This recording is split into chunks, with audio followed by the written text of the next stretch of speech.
For almost 30 years, Voller Law Firm has been winning serious injury and death cases for clients. They have collected millions of dollars on behalf of their clients and belong to the prestigious $1 Million Advocates Forum. When insurance or a wrongdoer won't pay for what they took from you, go with an award-winning firm with a track record of results. At Voller Law Firm, results matter. Make sure you go with lawyers that have the experience, ability, and financial power to hold those that hurt you accountable. Put your trust in Voller Law Firm. Give them a call at 662-323-0083.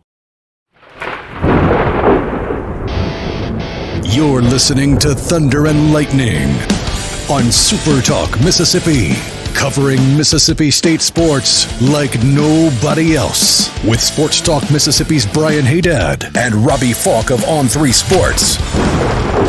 Now get ready for Thunder and Lightning. It's Thunder and Lightning here on Super Talk Mississippi. Brilan Hadad and Robbie Faulk here with you on a Thursday morning. Thanks for joining us at supertalk.fm or wherever it is that you get podcasts from. We appreciate you guys out there, our great listeners, especially our servicemen and women out there taking care of us. Thank all of you who have hit us up today with your Spotify Wrapped. I always enjoy seeing how many minutes you guys are listening to. I can't access our Spotify for Creators. Last year I was able to find there were a couple people who listened to all but like 2 minutes of what we broadcast for the whole year. I need to figure out a way in there. That's listening to every commercial. They are all the way to the end. They are locked in. We appreciate each and every one of you, no matter how many minutes you listened. 100%. Thanks for making us part of your day. I want to give a shout out to our sponsors, Strange Brew Coffee House and Churn and Spoon Ice Cream. Start your day the right way with a trip to the drive-thru over at Strange Brew Coffee House here in Starkville or at Brupolo over in Tupelo. It'd be a little weird, Robbie, if Brupolo was in Meehan. That would be a little weird. Wherever you are in our great state, you can enjoy Strange Brew Coffee each and every morning. It's just a click away at strangebrewcoffeehouse.com. I'll probably be over at Strange Brew. We're recording this on signing day. It's 2 p.m. Yeah. About 4:30, I'll probably be. You got to recharge. Oh, gotcha. my God. Yeah. Albino squirrel time. There you go. The Mississippi Beef Council wants to remind you that beef, it is what's for Christmas. We are closer and closer to Christmas, the greatest holiday. And one of the things that makes it great is the Christmas dinner, and the star of that show should be a gigantic prime rib. Whether you want to roast it in the oven or you want to cook it on your big green egg like I'm going to do, that I got from Bell's Building Supply, it's all right there for you with beef. Beef is the star of the show on Christmas Day. Beef, it's what's for Christmas, thanks to our friends at the Mississippi Beef Council. College Corner, collegecornerstore.com is the place to find the maroon and white merchandise that you are looking for. In the coming days, I'm going to be tweeting out some links to some of my favorite stuff over at College Corner. So, I am an old man, but I like to think I'm hip. How do you do, fellow kids? Yeah, I can get jiggy with it. I'll be sending some stuff out. Hopefully you guys will like it. I'll get spoiler. Interlocking will be on those items. So check it out, collegecornerstore.com, and their 2 locations, Jackson and Ridgeland by Fleet Feet and Flowwood by the Half Shell. Priority One Bank, 16 locations here to serve you throughout central Mississippi. Let PriorityOneBank.com be your guide and show you not only how they're going to help you invest and manage your money, but how they're going to help you prepare for the future. Now more than ever, when you have questions about your money, you need answers. You got to talk to the good people at Priority One Bank, a bank that's going to know your name, not just your account number. That's the difference you get at Priority One Bank. Let Priority One Bank make you their priority. For the first time in a long time, let's hit it. Curtain, curtain, curtain, curtain, curtain, curtain, curtain, curtain, curtain, curtain, curtain, curtain, curtain. Curtain, curtain, curtain, curtain, curtain, curtain, curtain, curtain, curtain, curtain, curtain, curtain, curtain.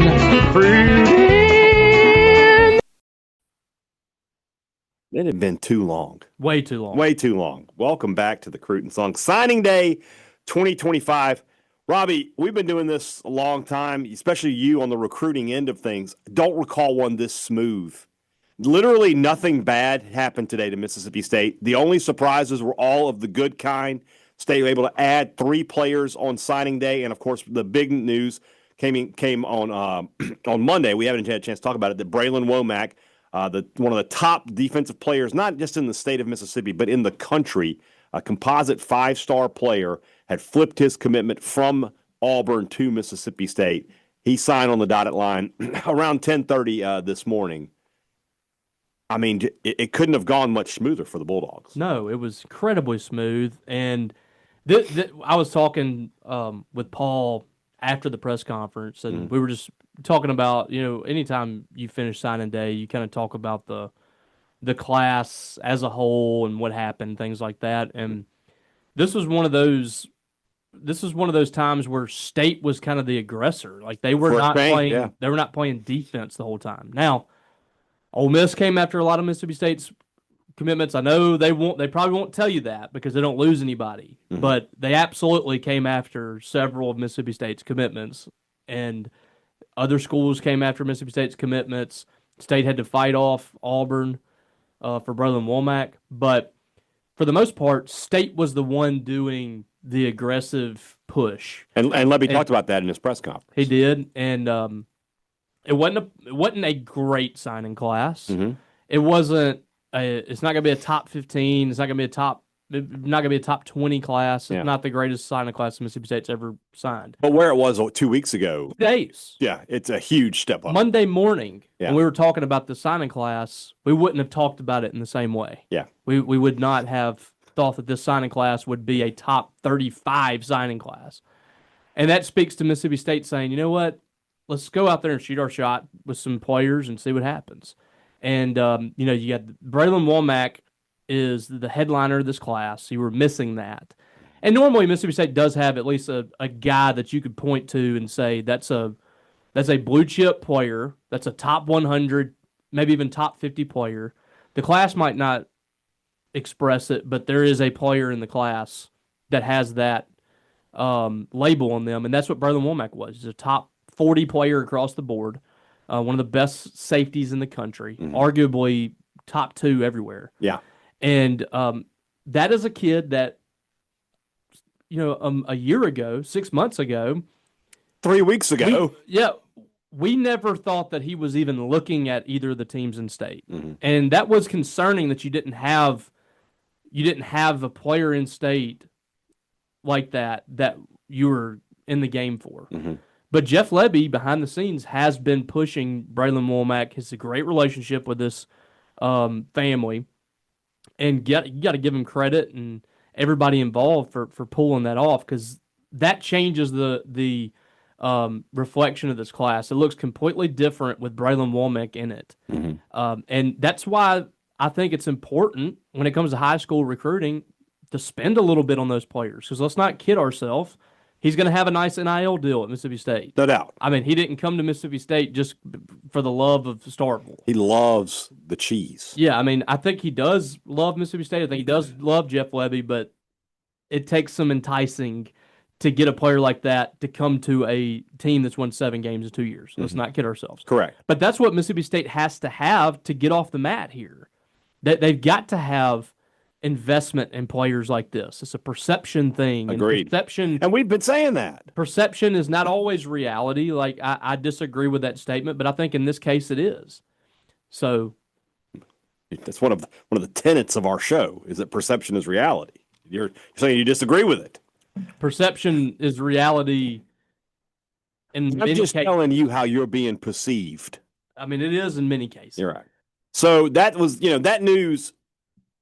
He committed on Monday. It was just about, does he follow through? I thought it would have been really weird for a kid to decommit and flip on Monday and then flip back on Wednesday. You don't see that very often. There was some smoke around that, but I was talking to sources for the last 2 days that were extremely confident that it was done. There was nothing to worry about. The Auburn side of it was not very confident. Right. There were some that said they heard that they were trying to get back in the game, but there was never a time where all their media and all that was tweeting out the GIFs, was feeling very confident. Right. One of our guys at On 3, and I really respect the work that they do over there at the Auburn site. They do a fantastic job, but he had picked him to flip back to Auburn, but he came out and said, I'm literally doing this because I already picked Texas A&M, and he's not going to Texas A&M, so I'm just going to pick Auburn just in case. Because he could not pick Mississippi State, who's already committed. Paul and I have done that before too, so I don't blame him at all for that. Yeah. But there was never any super confidence with Auburn on getting him back, and I'm told that he never really wavered with Mississippi State after his commitment. They were happy with it. The State had expressed hey, we're hearing these things behind the scenes. Are you going to pull one on us? And they're like, no, we're good. Okay. So there you go. All right, the other tip to him, man. Another big addition was a decommit who recommitted. Micah Nickerson was in the class early, decommits, flips to Missouri, and then on signing day, back to Mississippi State. On 3 is higher, and Rivals, I should say, is higher on him than any other recruiting service. They have him as the number 93 player in the country, the number 13 player at the edge position, defensive end, whatever you want. This is a guy that, I feel like I've been saying it since Montez Sweat walked out the door, that State needs a guy who can get after the quarterback. That's what this player projects to be. That's a good win for Mississippi State to get him back in the fold. This was an actual war getting Micah Nickerson on board.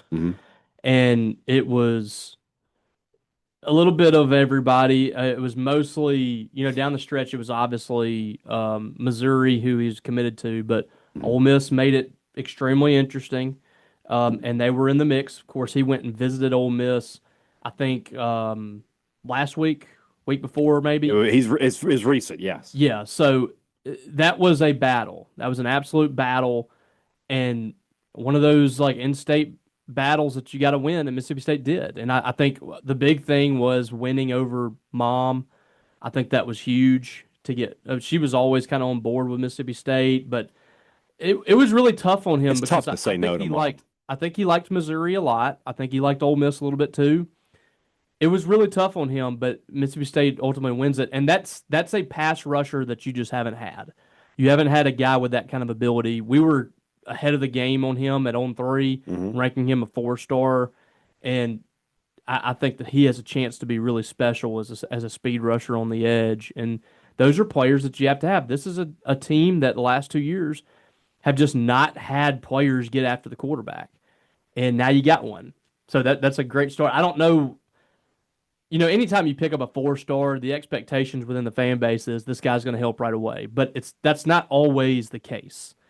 It takes time to develop. Sometimes you might be a 4-star or 5-star because of your potential, but that doesn't mean that you're ready to be an SEC player. That's going to be something that I have to maybe work on, because I see Brilan Wack and I see composite 5-star, all these high ratings.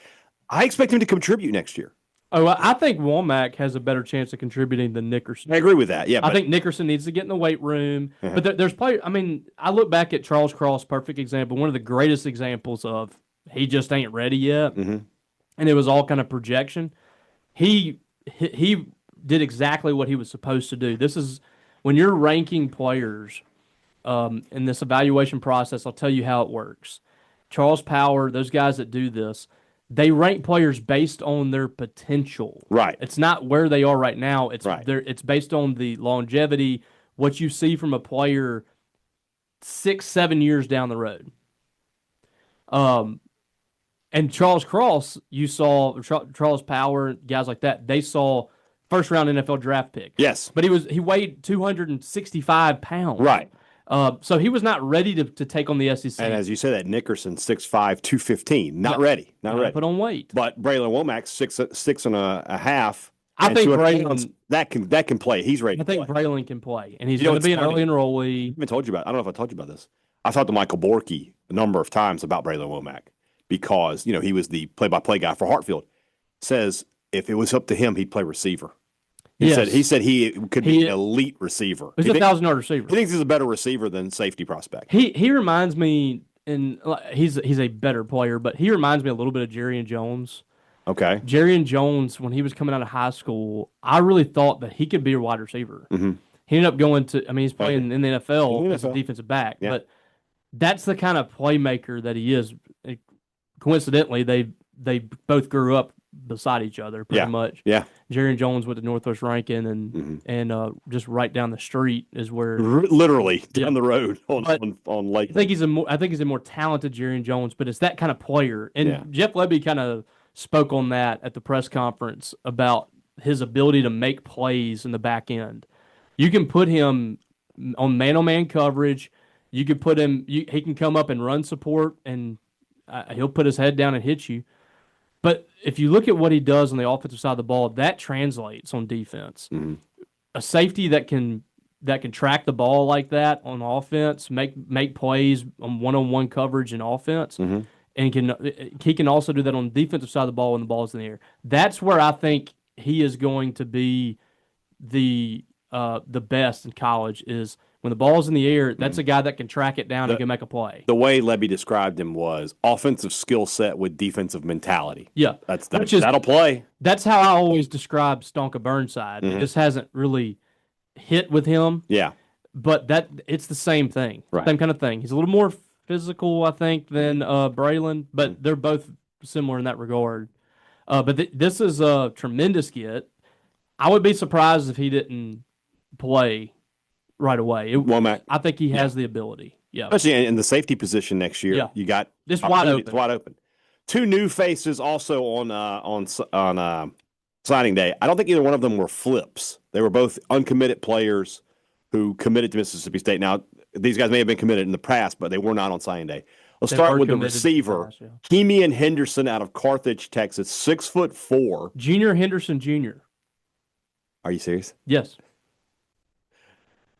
Junior Henderson. Deacons, let Bunky know we got Junior Henderson Jr. on our team now. It's even on his graphic. Is it really? All right, I'll find it. I'll send it to him. Junior Henderson Jr. 6'4". I mean, one of those things you can't teach. You know me, Robbie. I'm at the point now where I'm looking at offers. But that's what I want to see. Who has offered you? Mm-hmm. And when I see TCU, Arkansas, Kansas State, Kentucky, Houston, okay, that's enough teams that made me think this kid can play. So he adds to the class, 3-star kid out of Carthage, Texas. And then another big one, this is a really high 3-star, but his offer sheet is very impressive. Tico Crittenden out of the state of Georgia, big defensive tackle, 6'3.5", 285 pounds, another guy that has, talk about a spot where you need help. I don't know what he can do, but offers from Florida State, Georgia Tech, Georgia, Auburn, Florida, South Carolina, Texas. Now, look, do I think that he could have committed to Texas today? Probably not. Brilan Wack could have committed to Ohio State today. That's anybody who gives you he's overrated, he plays academy ball with Brilan Wack is talking out of their ease. That's not a true statement. But this is a kid that he was committed. Academy ball has changed over the years. It's changed so much. This is a kid who was committed to Florida State until recently, and then made the decommitted from them, and now committed to Mississippi State. Just a really solid addition. And it comes down to, really to Georgia Tech and State, but even that, Georgia Tech is a completely different team and a program the last 3 years than how we viewed them previously. Their evaluations are strong. Their recruiting has gotten better. That's a team that's competing inside the ACC. That's a good team. That's a good team that you beat out for this kid. And what I always say about the offers is, not everybody's going to be able to commit on signing day to everybody that's on the list. But at the same time, at some point, the coaches at those schools felt like that player was good enough to come to their school. Yes. So there's at least something there that you should be able to I agree with that. Excited about. Yes. Yeah. If you see a Texas offer, maybe on signing day they couldn't. But at some point, Texas was like, this kid's good. Yeah. So, I don't have a problem with that. I mean, Mississippi State has made its bones through the years, and you've talked about this many times, picking up the kids who just not quite good enough for Alabama and Auburn, not quite good enough for LSU, and developing those kids and turning them into a good player. I don't know in the transfer portal era if kids will stick around to be developed, but that is a good strategy for Mississippi State. I think when you look at this class, I wish they could have done a little bit better in the state of Mississippi, get with some of these top guys, but to get Womack in, to get Nickerson in, they did well enough for me. So those are the new additions to this class. Let's talk now about the ones that are basically the day one guys. Let's do that. Let's move into that. That's brought to you by our friends over at Two Brothers Smoked Meats in the heart of the Cotton District and the Older Brother. Two great places to go eat lunch and dinner. We love a trip to Two Brothers. Were you at Two Brothers yesterday? You at Two Brothers yesterday? Yeah. Yeah, with our friend Robert St. John was in town. Yeah, I had to miss out on that because I was down in Jackson. I had the wings. I did. So Wing Wednesday. So I know it went on Tuesday. Yeah, you want to talk? It was Taco Tuesday, and I was the other way around, but I was really wanting some wings. So what I usually do is I get the 12 wings. Mm-hmm. I split them up. Mm-hmm. I want 6 traditional barbecue wings with the dry barbecue rub, and then I want 6 buffalo wet. I'm in. And so what I do is I eat the 6, and then later that night, that's my midnight snack. Yeah, I could never. And it's tough, but I'm one of those people that's very. Yeah. I think about what's coming down the road. I hear you. This is my supper, I got snack. you. I gotta have a snacky. Well, Robbie love wingy. Tommy love wingy. There you go. Two Brother Smoke Meats and the older brother. Great products, great service. Every business likes to promise it to you. They deliver it to you at Advantage Business Systems. They've been doing it for 50 years. 50, brother. That dang phalange. Look at that thing. Good. If you need technology for your business, give Advantage Business Systems a call. If you need a new copier or a new printer, new computers, new laptops, whatever it is, you'll get the product that you need, but more importantly, you have the guarantee. After the sale, if you need them, they are there for you. And because they're in Mississippi, they can fix your products a lot of times the exact same day. 601-362-9192 or visit them online, absms.com. Find out how Advantage Business Systems will help your business do business. Maroon & Co. is the place to go. Are you looking for great Mississippi State gear this holiday season to put under the tree? The place to get it is at Maroon & Co. Please check out their incredible selection at their website, maroonandco.com, or in the store. In either place, you can use our promo code. Thunder15 takes 15% off regular price. It's the holidays. You want to spend a little extra money? Make sure you save a little extra money with Maroon & Co. and Thunder15. Next time you're in Starkville, make sure you've got a trip to Maroon & Co. on the agenda. Scruggs Farm, Lawn, and Garden. Guys, it's the holiday season. You're trying to do as much as you can, but you don't have all the time in the world. You can save some time by just going to Saltillo and walking in the front door of Scruggs, and, buddy, you're going to knock out a chunk of your Christmas shopping right there. Doesn't matter what the person you're looking for likes to do, I'm going to promise you can find something for them at Scruggs. If you live in Mississippi, so we're talking about if you got an outdoorsman, you got somebody who's keeping the yard straight, that's where the John Deeres come in. If you've got a gardener, if you got a handyman, if you got a grillman, it's all right there for you at Scruggs. It is a massive store. The people are super friendly. And if you happen to own a giraffe, they can help you feed that thing as well. I don't know anybody else. There ain't nobody else that's got, or if you own a wallaby, they've got wallaby feed as well. So regardless of what it is, Scruggs Farm, Lawn, and Garden, they have what you want for less in Saltillo.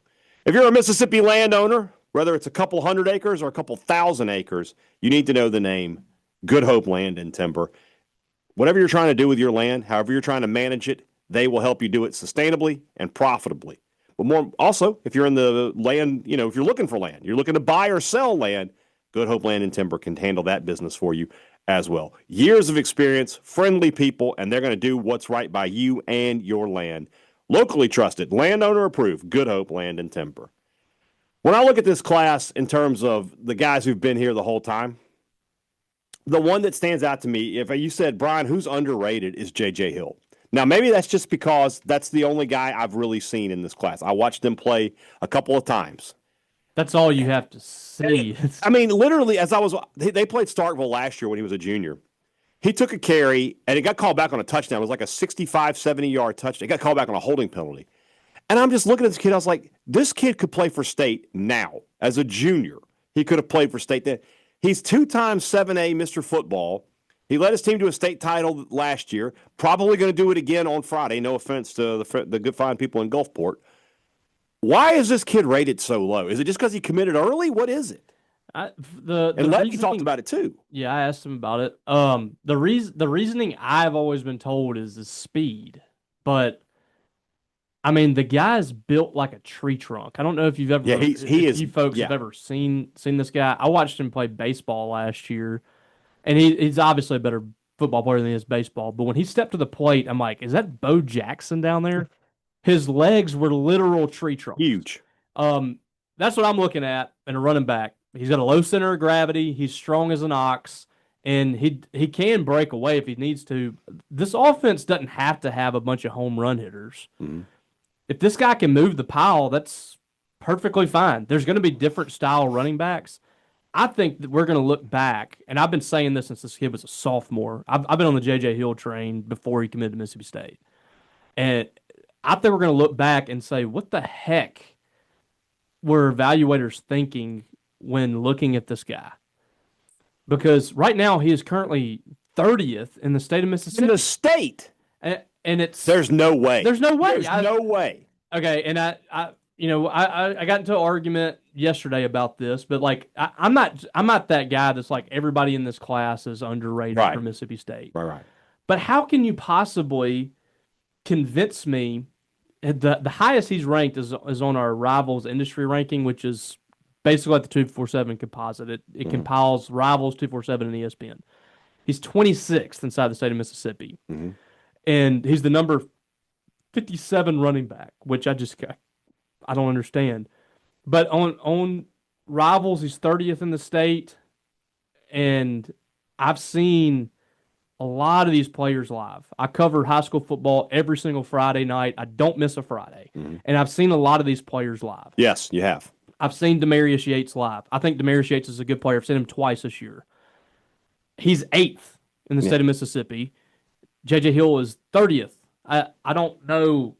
I guess you could argue those two, but is there a 22-person difference between those two? I can't see it. And I was looking at one of the rankings. There's a kid committed to Memphis that's ahead of him. Like, what? Yeah.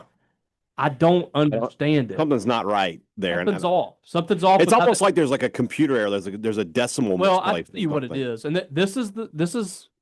I don't think it's this like everybody's underrated. I'm not of that opinion, and I don't think that rankings are garbage or they don't mean anything. I definitely believe that rankings have a correlation to play on the field. You're not going to hit on everybody. But what happened here, I believe, is he got a rating back his sophomore, junior year, and nobody ever came back and reevaluated him. And it happens all the time. And I know how the process works. If you're one of those people that say, well, the rankings are rankings, I know how the process works. These players, a lot of times, they get ranked and no one ever comes back because here's here's what it really boils down to. There are thousands of recruits nationwide. How can you possibly evaluate every single one of them precisely? You can't. Right. What I think you can do is the 5-stars normally hit. The 32 5-stars that we have, or however many is, I think it's 32, they usually hit. At the very least, they are productive players in college football. They might not go to the NFL, but at the very least, those are productive players. Right. I think a lot of the 4-stars hit. But then you have this middling group here, the 3-stars, the 85. Where thousands of players sit. 85 to 89. And those players either they don't do anything or they're significantly better than everybody thought. And this is why you have the whole more 3-stars get drafted because there's more 3-stars. It's not if you look at the percentage, it's not. Well, here's what I'll say about J.J. Hill. His recruitment was quiet the last 6 months because he was just tired of it. But here's the offer sheet. Ole Miss, Tennessee, A&M, Florida, South Carolina, Auburn, Oklahoma, Missouri, Arkansas, Kentucky, Indiana, Wisconsin. What can you say? This guy ain't getting offered by just Memphis. Right. I mean, there's something to it, and a lot of these schools were still recruiting him back in the summer, and he was going on visits. He was going on official visits. He was still getting recruited by Ole Miss on Tuesday. This kid's legit, and at the end of the day, he and his family, they love Mississippi State. He was tired of the process, and he shut it down, and he was quiet. Yeah. But this is a ball player, man. I agree. He played quarterback for 6 games, I think, with Brilan Williams out. Yeah. He played basically Wildcat quarterback. Yeah. And carried that team. They only had one loss during that stretch. They lost to West Point. He kept that team afloat. I mean, they have talent everywhere, but JJ was playing quarterback and kept that offense rolling. So you've got 2-time Mr. Football in that's all you need to say. Classification. He is not 87. I agree. State's highest rated guy coming into the week was the tight end out of Grenada, Zayn Cotton. This is another guy that, if we talk about, could possibly contribute because you look at the physicality, right? 6'4", 220 pounds coming out of high school. Played a lot of receiver, probably translates more as a tight end, but That could be a guy that you design some red zone stuff for. He could play. He could be a guy we see on the field next season. This is the best tight end that they have signed since they've been here for sure. There's no doubt about it. Has the physicality to be a blocker out there, but I think the playmaking ability at that size is what's really going to make him a difference maker in this offense. I think that he has a chance to be an NFL guy before it's all said and done. And the tight end is very important in this offense. It's an extension of those wide receivers, and they make a lot of catches, a lot of yards in this offense. We've seen it, everywhere that it's been. And there has been an actual there's been production from Seydou Traoré, but it could be more. Yeah. I think that Cotton has a chance to be really good. Seeing what Seydou Traoré was able to do in the Egg Bowl with Kamario Taylor makes me think the tight end position is going to see a lot of work next year. You haven't seen what the tight end position can do just yet. You have if you watched Ole Miss. Yeah. But not Mississippi State. And, there's, Ole Miss has had guys that have been productive that were like walk-on type play. I mean, the tight end should be more productive in this offense than what we've seen. Correct. But this kid was, people might not remember unless you were on our site when people were freaking out. Alabama was coming after him in the middle of the season. Ole Miss was recruiting him extremely hard. He was getting hit up by some playoff teams this year. So this is going to be, I think, a big pickup. How excited are you for in the next couple of years to break out the exciting whites picture for Camden Capehart and Cooper Crosby? Oh, there's a lot of exciting Force these. Yeah, there's a lot of exciting whites. Exciting whites. Yeah. It's crazy. The two fastest guys, couple white guys. Don't see it too often. Yeah, and then Jeff Lebby with the he's going to be great for our locker room. Yeah, for those things. Lunch pail guy. Let's go. He's gritty. Yeah, but I honestly I love both of those guys. Yeah, I was just committing last night. Yes. So with Capehart, he was getting recruited by I think A&M and Florida State.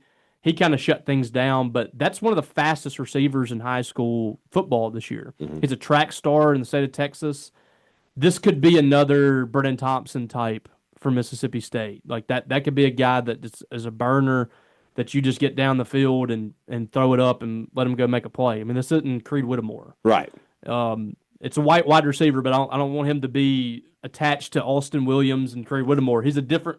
And the same thing is true of Cooper Crosby. I was in a group text. I said, "Oh, another Mike Allstott." I was like, "Nope, not like that." No, he can run. He can run. He's a 4.3, 4.4 type runner.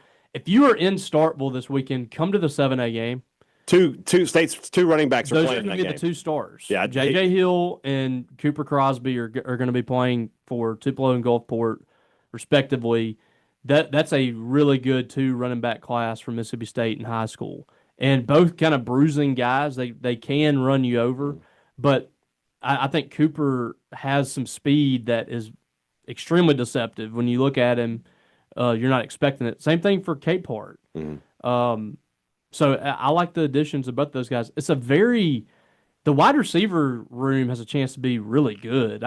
There's a lot of talent there, size, speed, a lot of raw ability of that group. They can be really good in time if they stick around. And the running back room is kind of the same way. There's a lot of different guys in that room that I think is going to make some plays for Mississippi State. The offensive line is a question mark right now because the linemen that they picked up, I mean, they got size, but just don't know yet. I don't think any of those guys help you next year. Yeah, you can't project that. Defensive line got better. Yeah. And I think they got better linebackers in this class.